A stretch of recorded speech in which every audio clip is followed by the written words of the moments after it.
If you're just tuning in, we're talking with Chris Santana about his book, The Drunken Tourist. When you first start reading this book, I mean, you were pretty much a con artist.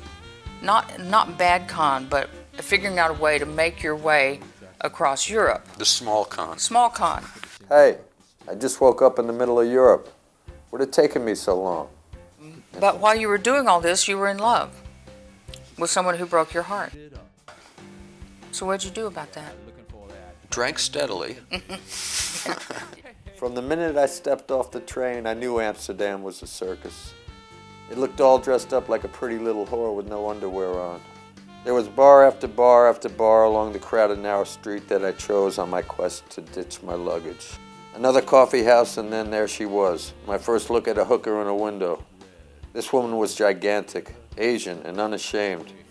She was sitting on a tall chair, turned around like your teacher used to do during those heart-to-hearts before the whip came down. I don't know why, but the whole scene made me want to run to the nearest Catholic church. I have such a big ego. It's like I'm a bobblehead doll sometimes, you know. I just can't hold it steady. I did my fair share of drugs and philandering. And also, I kept myself busy.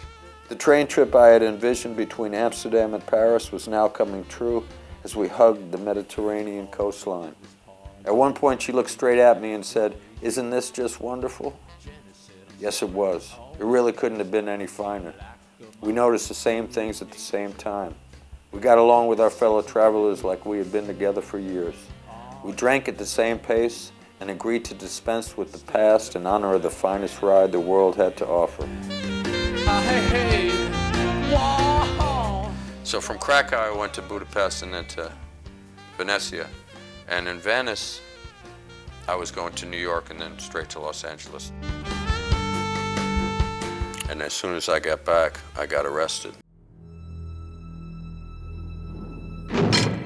This time for something serious, and I was scared. And I was looking at 4 years.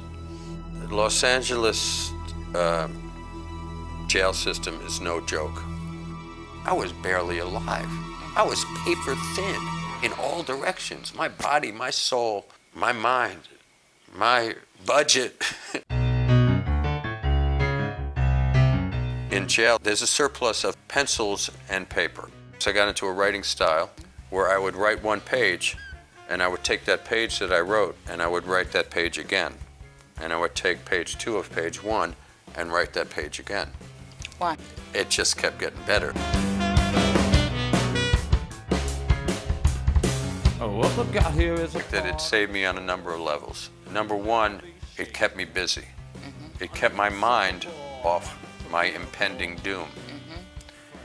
It kept me safe because everybody was like, leave Santana alone, he's doing his writing. And it got me respect that way. And it also got me to think about better times, obviously. Now, in the name of disaster, I had to concentrate on the power of the present. The alternatives were all fear. Looking back was killing me and the future was worse. God, show me the way was the first embrace. God, show me the way over and over. Shut up and listen was what I heard back. Be it in the church or the pub, my world was not the world I wanted to live in anymore. This had put me in a position I think they refer to as screwed. There had to be another way to go. I had to step out into what I didn't know and could never own. This put me in a position I think they refer to as faith. I had to believe that the fare of faith was worth the cost of my own overblown sense of entitlement.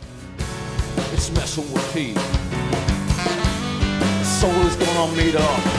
The theme of The Drunken Tourist is this power of the present that everybody's getting a hold of. It's becoming more and more real to everyone. The soul is gonna meet up. Soul is gonna